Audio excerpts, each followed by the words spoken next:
Sebuah pernikahan digelar begitu unik. Hal itu terlihat dari lokasi resepsi pernikahan yang begitu menegangkan. Bagaimana tidak, lokasinya berada di atas danau, bahkan hanya beralaskan papan kayu tipis. Tenda terbangun rapi beserta segala pernak-perniknya.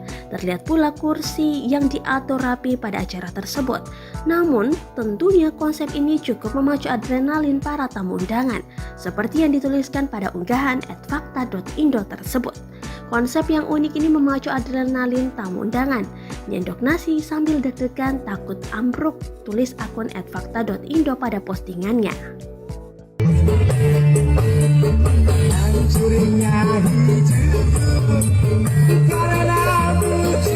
Terima kasih sudah nonton.